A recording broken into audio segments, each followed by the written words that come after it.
Assalamualaikum, hello good people, apa kabar? Selamat datang, selamat bergabung. Saya BDT dari Borneo Sabah akan menemani teman-teman dalam episode reactions kali ini.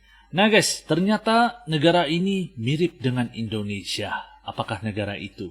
Hari ini good people kita akan buat sebuah reactions video daripada channel Polemik. Dan judul daripada video ini pula adalah Bisa Tertipu Kalau Gak Teliti. Ternyata negara ini mirip dengan Indonesia. Bahkan ada kecocokan DNA. Nah, ini judul daripada video yang akan kita buat reactions, good people. Dan link asli dari video ini saya letak di description box di bawah. Kalian boleh pertimbangkan untuk subscribe. Jangan lupa buat bergabung dan dukung channel ini. Ojo lali di subscribe channelku guys. Sangat hargai sokongan dan dukungan yang kalian berikan buat channel kecil saya berkembang. Moga-moga kalian yang menonton ataupun yang baru di channel ini berada dalam keadaan yang baik-baik saja dan tanpa membuang waktu. Mari kita nonton isi kandungan video ini. Let's go. 1, 2.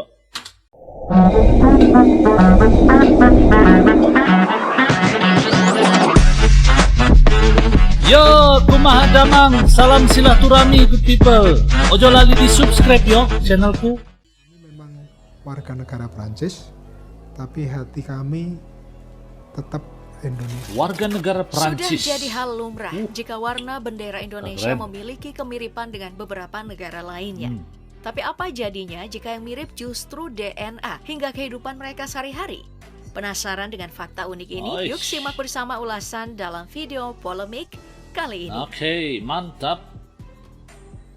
Apakah negara yang mirip dengan Indonesia, guys?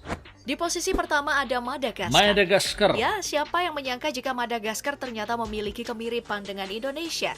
Mungkin ini terdengar sedikit lucu mengingat jarak antara negara ini berada jauh dan terletak di pesisir timur Afrika.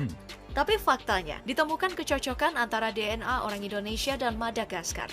Jadi bisa dipastikan nenek moyang orang Madagaskar sebenarnya berasal dari Indonesia. Dari segi fisik pun, orang Madagaskar tidak sama sekali memiliki kemiripan dengan orang Afrika, tetapi sangat mirip dengan orang Indonesia. Bahkan, kemiripan ini sudah dibuktikan dengan sebuah riset yang dilakukan oleh Massey University dan menemukan fakta unik jika DNA mereka benar-benar memang cocok dengan orang Indonesia. Nah, guys, ini Lantas, info yang bagaimana hal ini bisa terjadi? Kisah ini berawal dari perjalanan yang dilakukan orang-orang Indonesia ke Madagaskar di masa lalu. Sebanyak 30 perempuan Indonesia mendarat ke pulau mereka dan membentuk sebuah koloni baru, yang akhirnya berkembang menjadi koloni yang mereka sebut Malagasy. Meski tidak diketahui pasti dari suku mana mereka berasal, tapi saat berkunjung ke sana, kamu akan dibuat tercengang dengan familiarnya kehidupan orang Indonesia yang lazim mereka jalani. Misal dengan makanan khas, tempat tinggal, hingga bahasa yang mereka pakai sehari-hari. Bentuk rumah mereka juga persegi, tidak berbentuk bulat seperti tempat tinggal orang Afrika pada umumnya. Di bagian atap rumah juga memiliki kemiripan dengan rumah joglo pada rumah adat Jawa.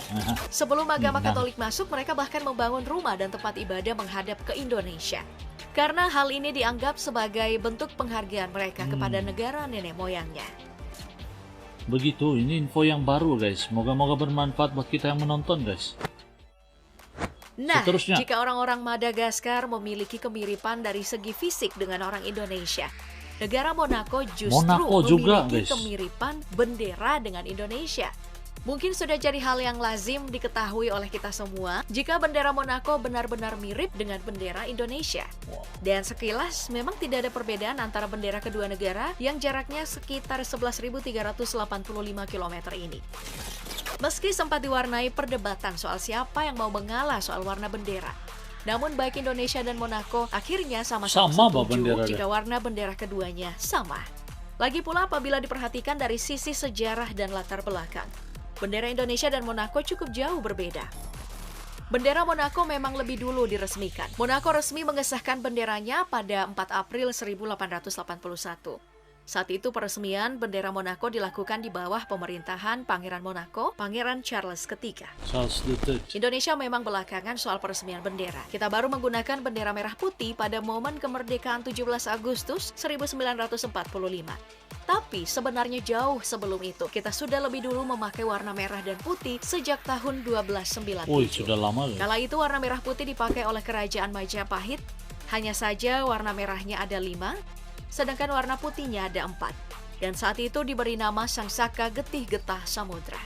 Bendera ini pertama kali dikibarkan sebagai panji kemenangan pasukan Raden Wijaya saat memenangkan pertempuran dengan dinasti Yuan dari Tiongkok.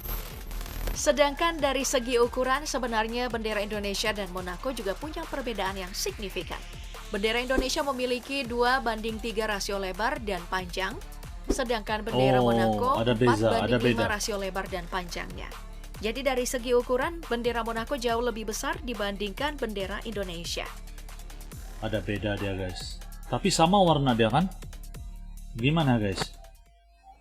Selanjutnya ada Pulau Natal. Pulau Natal, sesuai wih, namanya, pertama pulau kali yang saya satu dengar. ini diambil saat perayaan Natal. Tapi siapa sangka mayoritas penduduk Pulau Natal atau yang lebih dikenal dengan nama Christmas Island ini mayoritas memeluk agama Islam. Agama Islam ini dibawa oleh penduduk Pulau Natal di masa lalu yang mayoritas dilakukan oleh orang-orang Melayu yang bermigrasi dan menetap di sana. Mereka juga memiliki kemiripan fisik dengan orang Indonesia karena dihuni oleh orang-orang Indonesia dari suku Jawa. Itu karena wilayah Pulau Natal dengan Pulau Jawa memang sangat dekat. Dan hanya terpaut 500 km saja. Pulau seluas 135 km persegi dan memiliki lebih dari 1.800 jiwa penduduk. Tapi, meski berdekatan secara geografis dengan Pulau Jawa, Pulau Natal berada di bawah kekuasaan Australia. Sempat menjadi pulau yang terisolir dari dunia luar, kini Pulau Natal juga memiliki bandara internasional yang bisa dipakai saat kamu ingin berkunjung ke sana. Hanya butuh 1,5 jam saja untuk sampai ke Pulau Natal jika berangkat dari Bandara Soekarno-Hatta di Jakarta. Nah, selain fakta soal penduduk keturunan Indonesia, Pulau Natal juga sangat memukau karena keindahan pantai dan lautnya. Di beberapa musim juga akan ditemui keindahan lain dari segi flora dan faunanya. Ada salju kan? Misalnya saja, ribuan kepiting merah yang bermigrasi di pulau ini saat akhir bulan November hingga bulan Desember. Ya, Pulau Natal menjadi tempat migrasi kepiting merah terbesar di dunia. Tertarik untuk berkunjung ke sana? Kepiting, ketam. Sama seperti Pulau Natal, Kaledonia Baru juga mayoritas dihuni oleh orang-orang dari suku Jawa yang merantau dan menetap di sana. Baru. Negara yang baru mencapai referendumnya di tahun 2021 silam ini memiliki luas wilayah mencapai 18.275 km persegi dan memiliki lebih dari 271.407 jiwa penduduk. Namun sebagian penduduk Kaledonia justru merupakan orang-orang dari keturunan Jawa. Hal ini membuat negara yang terletak di Samudra Pasifik ini memiliki kemiripan dengan Indonesia. Tidak heran jika di Kaledonia Baru kamu akan menemukan orang-orang keturunan Jawa dengan gaya keseharian mereka yang tetap memakai bahasa Jawa, tapi juga mampu berbahasa Prancis. Awal kedatangan orang Jawa ke Kaledonia ini karena dulunya mereka menjadi kuli kontrak dan mencari kehidupan yang lebih baik di negeri Kaledonia. Mereka datang ke sana di tahun 1896, sebanyak 170 pekerja mulai menetap dan menjadi penduduk asli, yang hingga kini masih memegang erat budaya Jawa. Bahkan salah seorang keturunan Jawa bernama Yanik Slamet, merupakan keturunan Jawa yang pernah menjabat wakil gubernur Prok Utara Kaledonia Baru. Luar biasa. Luar biasa ini guys. Seterusnya. Di sebelah Pulau Natal ada Pulau Cocos, yang familiar disebut Cocos Killing Island. Pulau ini dibagi menjadi dua, yakni West Island dan Home Island. Home Island dihuni oleh orang-orang dari suku Melayu, Kalimantan, dan Jawa.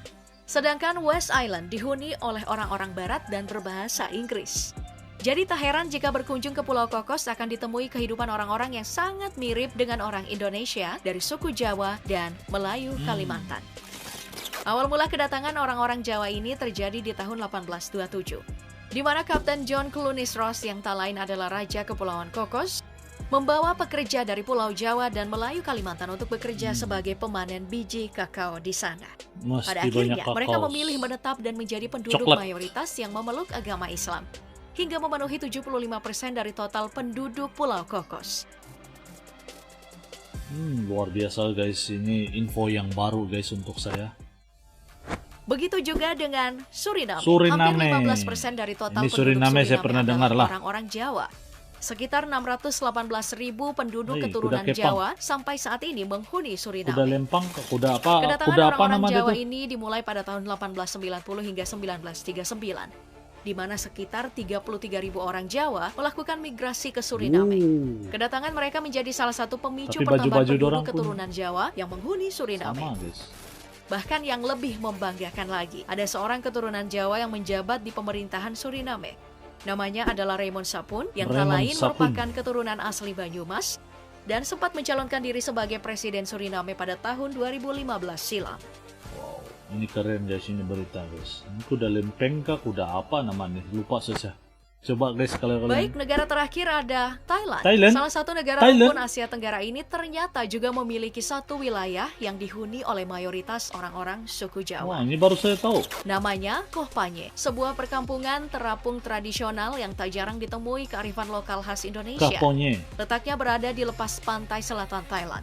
Perkampungan muslim ini dihuni oleh lebih dari 400 kepala keluarga dan lebih dari 1.600 jiwa penduduk keturunan Jawa. Sama seperti namanya, kampung terapung Koh Panye ini didirikan oleh 3 orang nelayan keturunan Jawa yang datang dan menetap di sana. Kini lebih dari 200 tahun sudah, Koh Panye menjadi perkampungan Jawa yang terletak di negara tetangga Thailand. Habis. Oke guys, jadi itulah info yang mau saya kongsikan dengan teman-teman semua. Moga video ini mampu memberi edukasi, manfaat buat teman-teman yang menonton. Nah, siapa sangka guys, kalau sekali pandang guys, pasti sudah sangka itu adalah Indonesia karena kemiripan orang-orang di sana kan, dan juga mungkin ada budaya Indonesia yang sudah dibawa ke sana. Jadi kalian boleh komen di ruangan komen di bawah apa pendapat kalian dengan video kali ini, dan saya rasa sampai di sini saja. Ojo lali di subscribe channelku, jangan lupa bergabung serta dukung channel yang saya react ini. Sampai di sini saja, kita akan jumpa lagi di video yang akan datang. Good people, terima kasih karena menonton. Salam santun damai dan salam silaturahmi. Assalamualaikum, salam nusantara. Yo teman-teman, ojo lali di subscribe yo channelku.